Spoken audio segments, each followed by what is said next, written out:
पहले तो नॉर्मल ही था, पीछे से थोड़ा सा धुआं ही उठा था और बाद में सेकंड ब्लास्ट में हम भागने की कोशिश ही कर रहे थे, इतने में तो सभी कुछ खत्म हो गए। बड़ा बहू बेटा 2 ही शांत हो गए। मध्य प्रदेश का हरदा आखिर किसकी गलती से बना मिनी गाजा? 15 टन विस्फोटक से हरदा की जमीन कितने किलोमीटर तक दहली?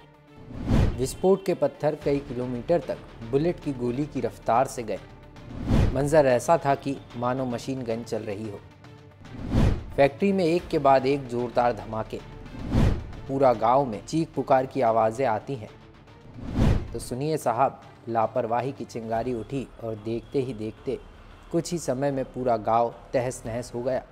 2.5 एकड़ में बनी पटाखा फैक्ट्री की आग ऐसे काल बनकर धधकी कि कुछ ही समय में कई जिंदगियां काल के गाल में समा गई। पटाखे फटते रहे और लाशें गिरती रही, घर जलते रहे, चीख पुकार मचती रही, हर जगह हाहाकार। धमाके ऐसे हुए कि लोग अपनी जान बचाने के लिए कोई इधर भागा तो कोई उधर भागा। भागम भाग में कई अभागे बेमौत मारे गए। घटना मंगलवार सुबह तकरीबन 11 बजे की है, जहाँ हरदा के मकरदा रोड पर सटा हुआ है गाँव बैरागढ़। घने आबादी वाला इलाका है, जहाँ सालों से चल रही अवैध पटाखा फैक्ट्री में अचानक जोरदार धमाके होने लगे। आसमान में आग की लपटें उठने लगी, घने धुएं का गुब्बार उठा, कई किलोमीटर जमीन दहल गई और ब्लास्ट से निकले पत्थर कई किलोमीटर दूर तक गोली बनकर राहगीरों को लगे, जो जहां था वहीं ढेर हो गया।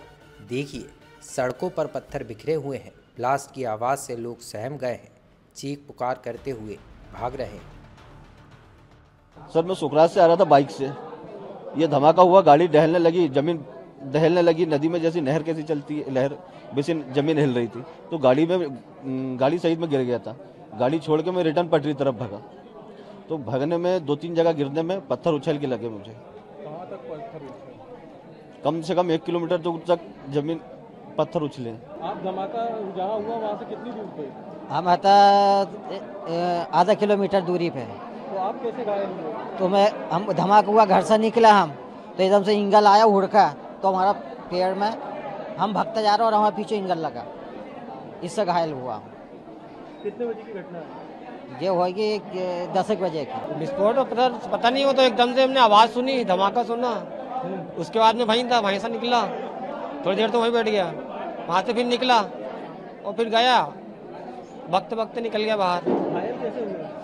पाइप लगा हुआ था, उड़ के आया ना पाइप, यहाँ लगा, फ्रैक्चर ही हो गया, फिर एक पाँव से भागा। कितनी दूर पाइप उड़ के आया? पाइप समझ लो 50 फीट समथिंग। आप कहाँ से थे? बाइक से? बाइक से नहीं था, पैदल ही था पहले मैं। घर के सामने खड़े थे, देख रहे थे, इधर से वो बम ब्लास्ट हुआ, तो जो बिल्डिंग के टुकड़े वगैरह हैं, अब हम घर की तरफ भाग रहे थे, पीछे से आके लग गए। धमाका कितना तेज था? बहुत तेज था सर, कम से कम आधा किलोमीटर दूर तक पूरी बिल्डिंग हिल गई। आपको क्या हुआ? पत्थर लगे? जी, पैर में पत्थर लग गया सर, और ये उंगली कट गई। कितनी दूर थे आप वहाँ? मैं आधा किलोमीटर दूर था सर,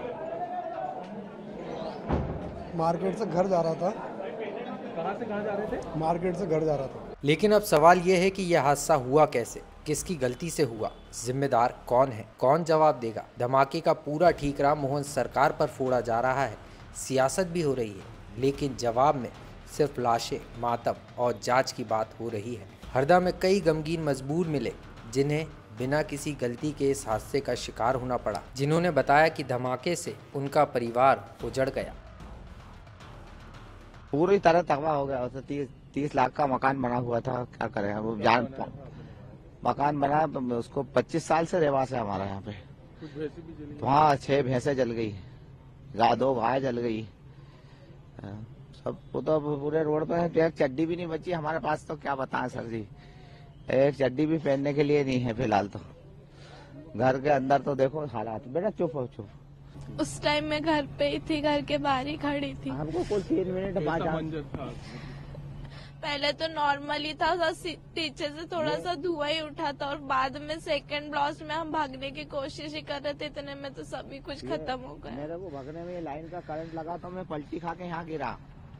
क्या वो तो खड़ा हो गया, जो जैसे लाइट चली गई, झटका ही लगा, खाली लाइट चली गई उस पर। हम तो गए थे, बाकी घर वालों सभी यहीं पे ही थे, और अचानक विस्फोट हुआ, तो मैं यहीं मान करके पीछे काम कर रहा था, तो हादसा सुन के मैं आया। मेरे को ऐसा लगा कि आपके घर से किसी की डेथ हुई है? हाँ, हमारा बड़े भैया और भाभी की डेथ हो गई। फटाका फूटे और मैं वहाँ थी। वहाँ से मैंने मेरे बच्चे आग लग गई, भाई पूछ क्या होगा कि आग लग गई प्लेटफॉर्म पे। तो मैं भगती आई तो हमको पुलिस वाले नहीं आने दिए। मेरा बड़ा छोरा और बड़ी बहू और 4 बच्चे, 1 छोरा 3 छोरी है। मैं स्कूल गए थे तो आ गए, 3 बड़े छोरी है, 3 2 बड़ी है, 1 छोरा 3 लड़की है मेरे छोरा की। तो दोनों आपके बेटा बहू दोनों मेरे, ये 2 मेरे हैं, ये छोटे हैं दोनों। बड़ा बहू बेटा 2 ही शांत हो गए, 4 बच्चे, 1 छोरा 3 छोरी है। मामले में अभी तक 14 लोगों की मौत हो गई है, 174 से ज़्यादा लोग घायल हुए हैं। रेस्क्यू ऑपरेशन अभी भी जारी है, मलबे को हटाया जा रहा है, रेस्क्यू हो रहा है, लेकिन सवाल वही है, अवैध फैक्ट्री का संचालन कैसे हो रहा था। सीएम मोहन एक्शन में ज़रूर है, लेकिन क्या इस हादसे से सबक लिया जाएगा? जो जिंदगियां खत्म हो गई उनकी मौत भी तमाशा ही बनेगी या फिर जिम्मेदार जागेंगे? हालांकि मुख्यमंत्री मोहन यादव ने मामले में उच्च स्तरीय कमेटी गठित कर मामले की जाँच रिपोर्ट तलब की है। देखो 12 मरीज यहाँ लाए गए थे, उसमें से 1 नहीं रहे, 11 मरीज हमारे यहाँ है और सरकार सारे प्रबंधन कर रही है हर हालत में। जो भी घायल है और करीब करीब सभी होश में 2 का ऑपरेशन चल रहे हैं। 9 लोगों से मैं मिल के आया हूँ और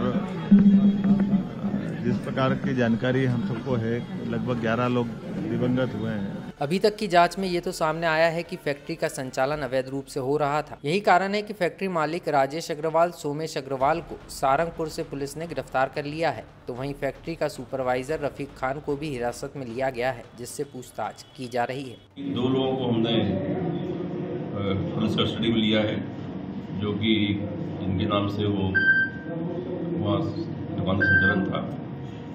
सोमेश अग्रवाल और राजेश अग्रवाल। कहाँ से गिरफ्तार? सारंगपुर से इनको कस्टडी में।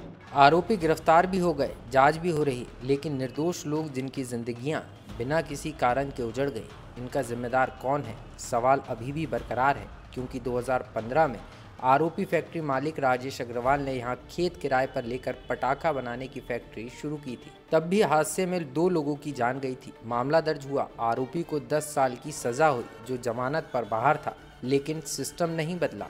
फैक्ट्री ज़रूर बदलती गई, नियम कायदों को ताक में रखकर रहवासी इलाके में पटाखे बनाते रहे, बिकते रहे। नियम कायदों को ताक में रखकर रहवासी इलाके में पटाखे बनते रहे, बिकते रहे।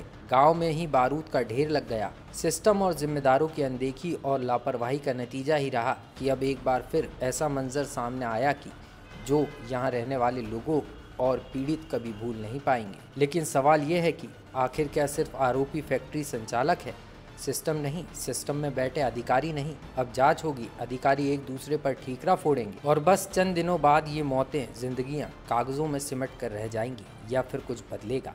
लोकमत के लिए भोपाल से आकाश सेन की रिपोर्ट।